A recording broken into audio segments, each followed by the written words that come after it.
এই যে বয়স 20 থেকে নিচেও হতে পারে, আবার 20 থেকে বেশিও হতে পারে, ছেলেও হতে পারে, মেয়েও হতে পারে। আপনারা যেভাবে অনিয়মিত জীবনযাপন করছেন, মানে নিজের দিকে টেক কেয়ার করছেন না, কারণ এই বয়সের ছেলে বলুন মেয়ে বলুন একটা অন্যরকম জগতের মধ্যে বসবাস করেন।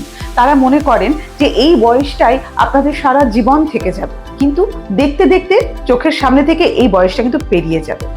এই সময় আপনারা রয়েছেন স্মোকিং এর ভেতরে আর চড়া মেকআপের মধ্যে।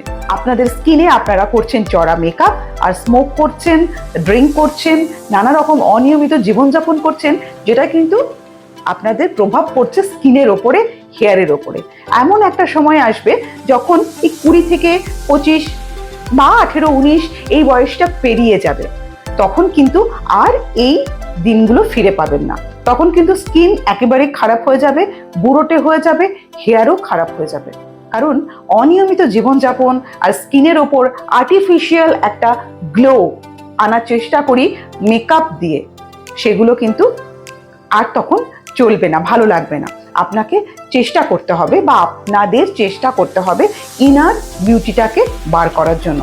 আমার কথাগুলোকে খারাপভাবে নেবেন না, কারণ সত্যি এই বয়সটা আমরা মানে নিজেদেরকে মনে করি যে একদম মানে আমরাই সর্বে সর্বা, আমরা সব কিছু। অবশ্যই আপনারা সব কিছু, কিন্তু আপনাদের শরীর স্বাস্থ্য হেলথ এদিকে নজর রাখতে হবে।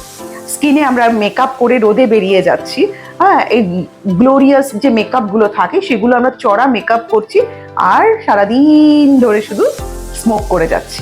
তাই আমি বলবো এখনই সময় আপনারা আপনাদের মতন জীবন কাটান, কিন্তু স্কিন এবং হেয়ার অবশ্যই কেয়ার করুন, যাতে 30 বছর বয়সে গিয়ে 60 বছরের মতন না লাগে।